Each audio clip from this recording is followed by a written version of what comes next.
See, there's the whole thing about the Commons when they privatised it. Then there's the thing about what is the common good? When did it begin? What does it consist of? Different things like that.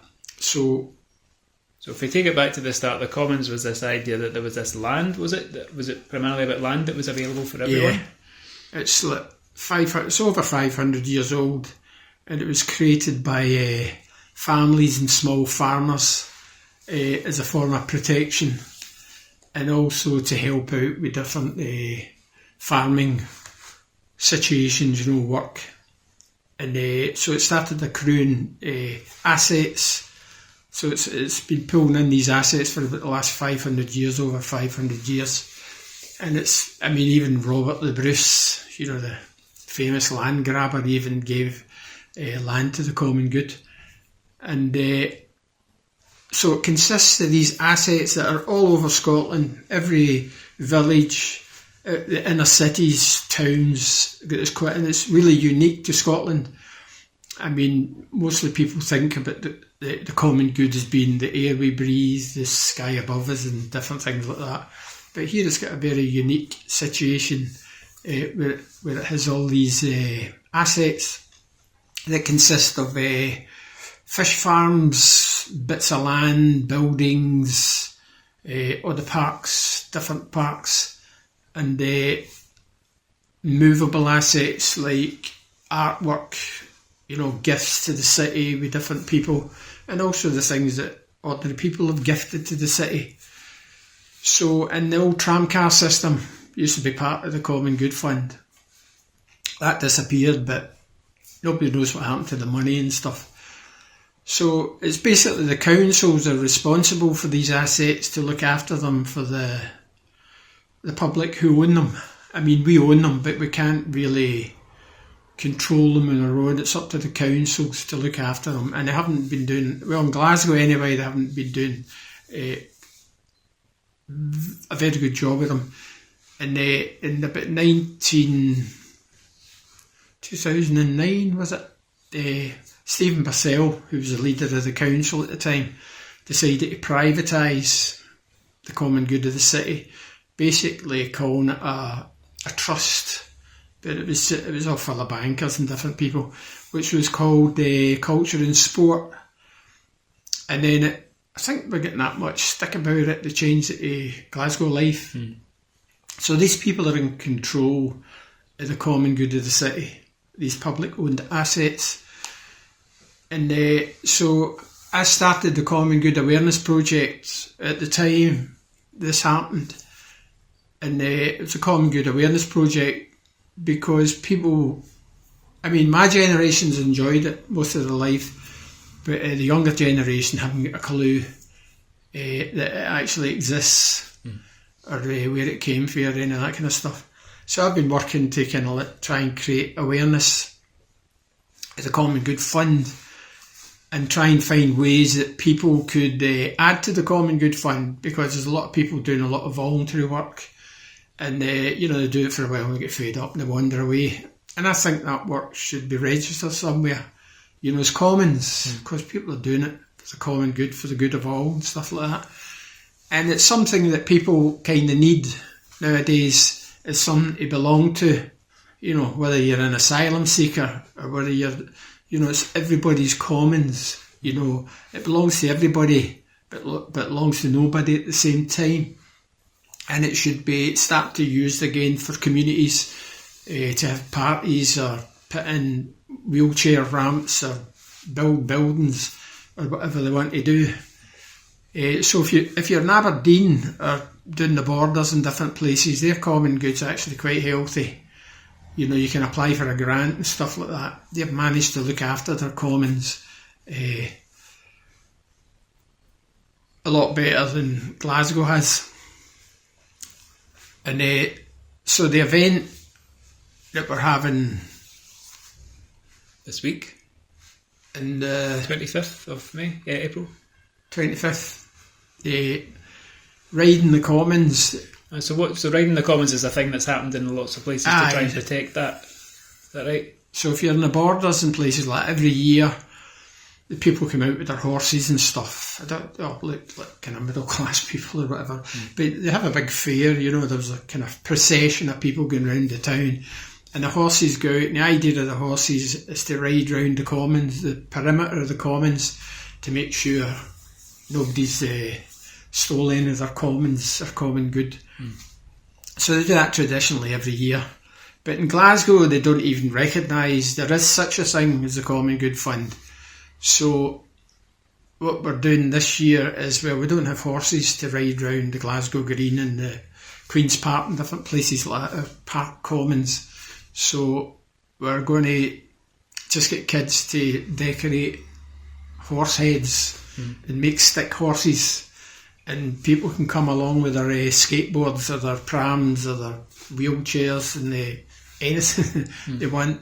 So we're going to ride round the commons of the park, around the pond and different things, and talk to people about the commons and the Common Good Fund and why they should look after it for future generations.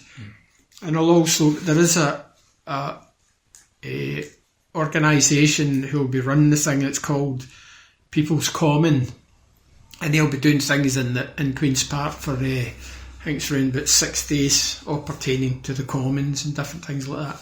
So that day we're there riding the commons, and the 25th there'll be other people there making banners, and they're also going to make a big goose, because there's a famous saying about the commons, which I can't remember, but it's basically stealing the commons from the goose. So this goose, I can put that up in the thing. Yeah. So this goose represents the people getting kicked off their commons, basically. So I think they're building a model of that. And you've touched on something else there, which is the fact that people don't know, they don't have the knowledge about this Common Good Fund, which is available. The Common Good is there for everybody, but they don't know about it, which links in with the All You Need to Know kind of wider project, which is about trying to share knowledge about what's available in our city, what's there, what we could find out and do to change things. So what's all you need to know in a nutshell then? do we know what all you need to know is? I was going to ask you that.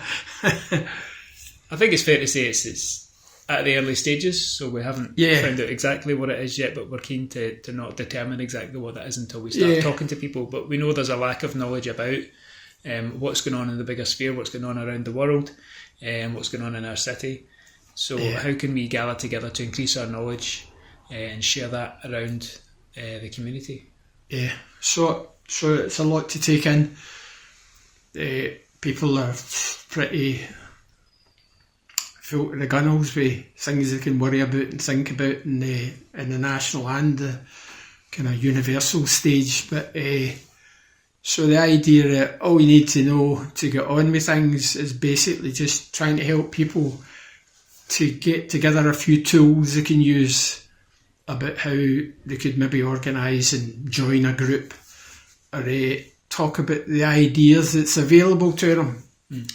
We live in a country, we don't have a jackboot in our neck or anything like that. Nobody's forcing us, to some extent, of what we can do and what we can't do. So it's just getting back some of that idea about old-fashioned community, where people would come into the street and, all you needed was 6 women, and the next thing you had a party or a bus trip someplace. So it's just getting back that kind of idea about old-fashioned community, where people cared a wee bit about each other, or they might have been concerned about the guy upstairs who's just been made redundant, or the wee woman down the street who nobody's seen for 3 weeks.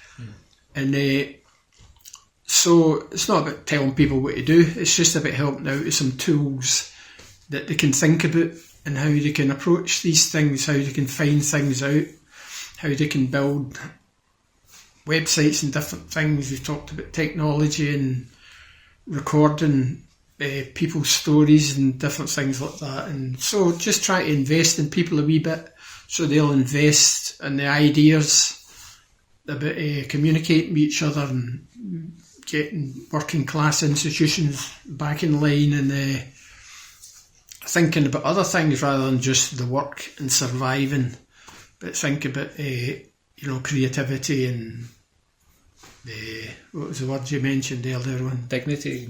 Aye, dignity and happiness. Being happy in their life. People seem to be bogged down with surviving in the market economy, and that's all you have to do. But life's a bit more than that thing. But they don't have the time to think about it, and people's got all these problems, so we need to figure out ways of how we can worry about things we really need to worry about and not be too distracted by all the crap that's coming down the line, propaganda and stuff like that, and Nigel Farage or whatever. Well, media is a big part of it, I think, the media that we get and the media that we could have instead. Yeah. So at the same time that people maybe don't have a good connection with their neighbours or are not out in the streets, or their own street, connecting with people or doing things and feeling that they have the confidence and the ability to do things.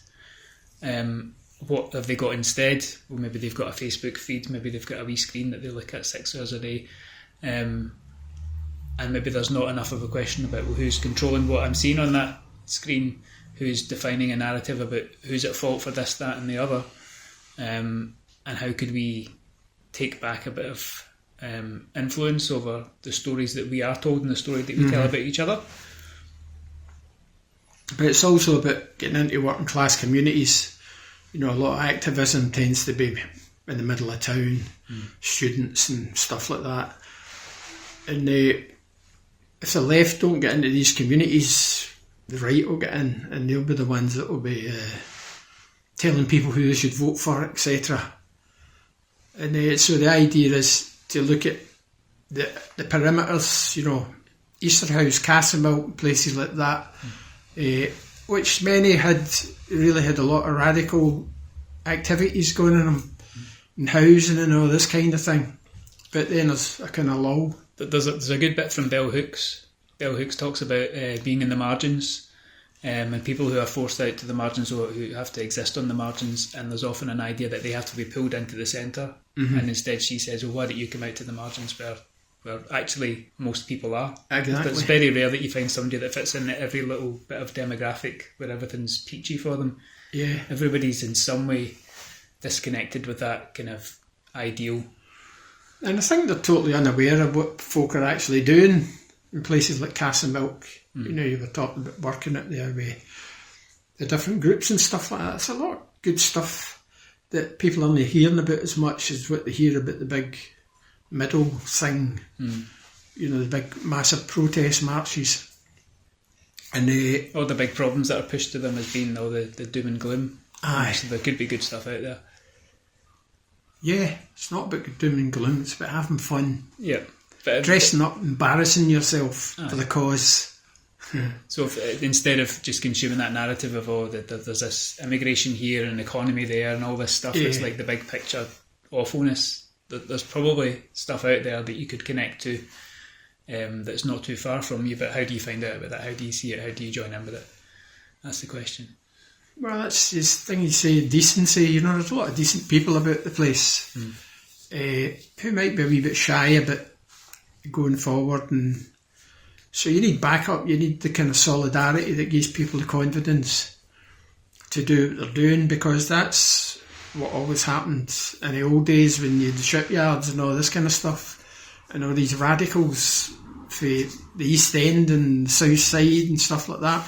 It was just give people the confidence to sort of get together and stop watching all this crap online about conspiracy theories and Nigel Farage, and that's a great. Why we need the need for these kind of thing is just mention the name Nigel Farage, a guy who walks about with some gangsters because he's frightened he's going to get attacked, and this is totally off the thing, but I watched the thing. He's gone into a few pubs. And he went into one in Glasgow. He says, "Oh, it's so good to be welcoming," and you could see it was a total set-up. What most people are shouting up in the street. And the two pubs he visited, you just went, "This is a set-up." You know what I mean? This isn't walking into an ordinary pub and stuff like that. No, he doesn't announce where he's going in advance because he knows that you'll get He's just a gangster. You know, but it's very worrying that people are actually ready to put their faith in.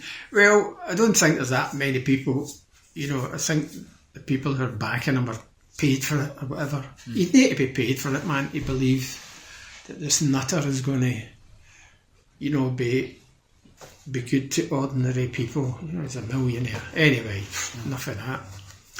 But at the same time, there's a lot of very justified cynicism in Aye. you know, the political system that we have right now, whether it's Nigel Farage or Keir Starmer or whoever. Yeah. People are not daft. They can see that that's not working for them, and it hasn't for a very long time. The risk is that they veer towards a Farage type, when ultimately that's not going to make things any better and it's going to make them 100 times worse.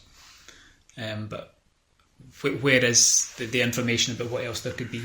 Yeah, but I mean, people are so cut off for their community stuff and their relationship to each other that they're totally reliant on what they're getting, you know, in the big media outputs. I mean, they're just saturating the place with this stuff. And if you don't have the internet or you don't look at social media and stuff, it's quite scary what the information people are picking up for the red tops and the television.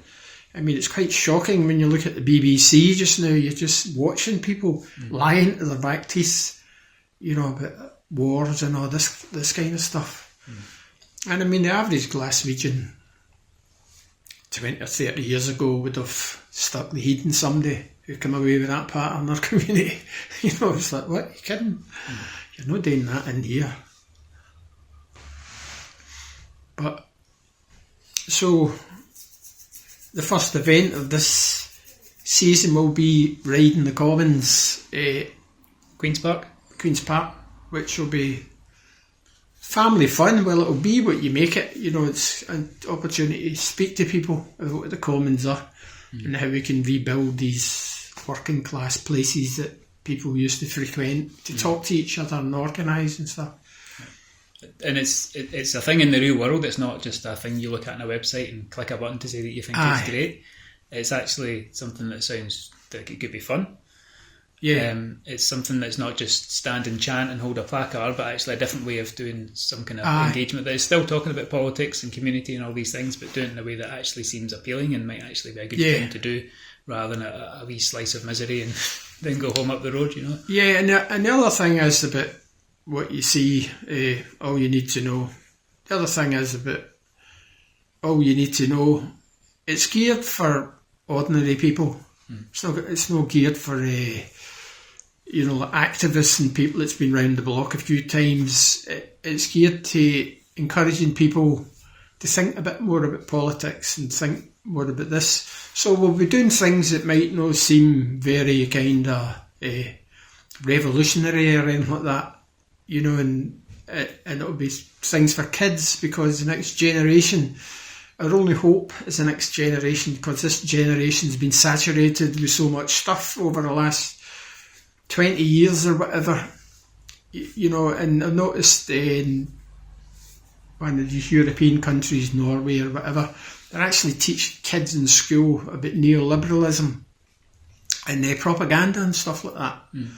And that's what we should be doing here. We should be teaching kids how to run unions and stuff like that, because that's going to be a lot more useful to them when they leave school than setting up your own business, you know, and making all these business models, you know, to train you into serving business, rather than looking after your life and being happy and protect yourself against business, which is very important. There's more to life than the job. Absolutely. So there's the ride in the Commons, and then there's going to be other activities. Are they part of all you need to know, the other stuff that's happening around May Day? And then the 28th is going to be the Workers' Memorial Day, is it? Workers' Memorial Day, yeah. Where every year we put up down the Glasgow Green at the Commons, drying green near the People's Palace, we hang up lots of aprons to commemorate. They've got different writings on them to commemorate people who've lost their lives at work. Just near the Templeton factory where there was right across the Templeton factory. where a tragedy happened there. Then on May the 1st itself, killing lots of young people. Aye.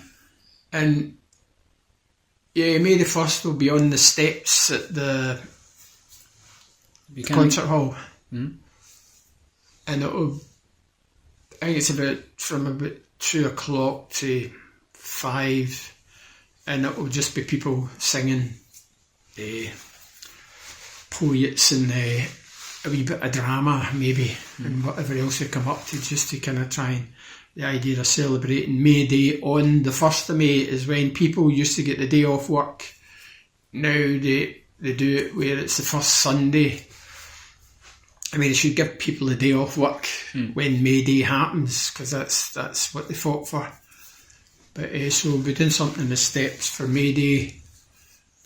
And then on May the 3rd, the Emporium of Radical Ideas will Emporium be at Queen's Park. That's back to Queen's Park, yeah. And that's kind of like a travelling museum of working class history, radical history. Yeah, it's just a kind of marquee, and we'll have lots of the different groups that are organising in Glasgow, and who they are and where they are, and what relation they have to each other. And another thing about encouraging people maybe to get involved with one of these groups, start their own group. And that's another thing, that could be a web page with a bunch of links, but instead it's a real world thing that people can go to with other people and bump into them and see things and touch things and just be more properly involved. What is it? Yep. You don't really get that on a website. No. What is it? What's it doing here?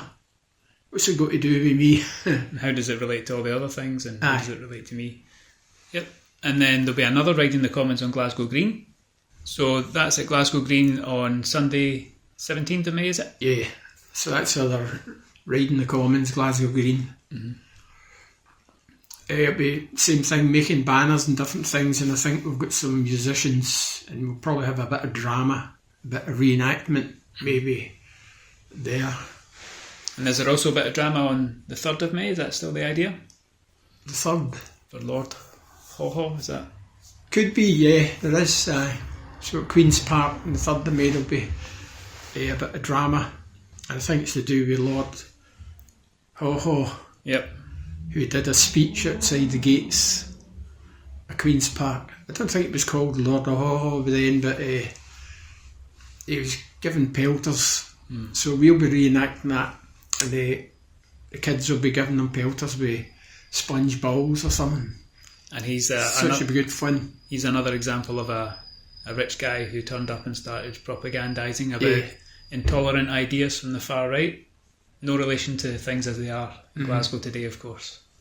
Yeah, so there's tons of stuff that can come off this, and we can do all you need to know event. We can go to Castlemilk, we can go to Garnet Hill, we can go to any of these kind of places and do wee chats about what we're doing and tell people what other people are doing in other communities, and try and get people to relate to their local history, and then connect that to other people's history in the city. And they talk about people make Glasgow. Well, they do make Glasgow, but the stuff that they're punting, with Prince's Square and stuff like that, Rennie Mackintosh. And Rennie Mackintosh is good, but people come to the city to do their shopping, so we want them to come to the city to see the real Glasgow, as it were, the people who make Glasgow. So that's our bag. And you had a good line that you had about all you need to know can be a handbook for living in the city as living in the city as an active citizen. Yeah. So the idea that all you need to know will equip you, give you information about how you can take part in all sorts of things across the city. And also it leads on to the idea about having it's the same kind of thing, a kind of user manual for the city, a people's guide, which should be here a long time ago, because we've got so much history that people don't know about, and they've managed to hide, the councils and everybody else managed to hide it behind all this commercialised nonsense we're having. and that goes up to the present day. There's stuff in the present that people also can't see that's also hidden. So how do we unearth that for people? And we need a book that people can use that will talk about these things, and for people who visit the city who don't want to do the shopping trip, or they want to see what the real city is around, so they'll have an alternative of places to go, and different places that can buy food and talk to people, and community meals and different things like that. Because we talk about radical history, but there's also a radical present, which is very hard to find and see and know about. I suppose then, thinking about wrapping up, neither you or I or anybody else really owns the all you need to know thing as such. It's a process, and it's a thing that we want people to be involved with. Maybe the first step is to look at the website, but then also we're keen to have meetings and events and just chat to people and build it in whatever way that might develop. And asking questions. People sit and think, oh, I wonder this, I wonder that. Just fire it off. I think a lot of the problem with people nowadays is they're a bit frightened to embarrass themselves doing things, but once you get over the initial embarrassment, getting out leaflets and stuff and talking to people and all this, I don't like doing it. I video people a lot, but I don't like being videoed. But it's quite good once you get past the idea that it's just part of the work. It's just part of the work. You have to do it. If you don't, who is? And I think as well, you need to demystify things for people. So if you don't have an example of what something might be like, how are you ever going to know how to start, how to get involved, any of that? So by showing instead of telling, I think it can be really powerful just to show people what's on, what's available, and then you can maybe you can watch a video on it, maybe you can go and see it in the flesh, maybe you can go and chat to somebody about it. These are all things that help to break it down so that it just becomes more achievable, and that kind of active life as a citizen becomes something that's actually realisable instead of a vague idea. And it makes people happy, which is the whole thing. The whole economy of life is about keeping as many people happy as possible. I think that's a good place to end it.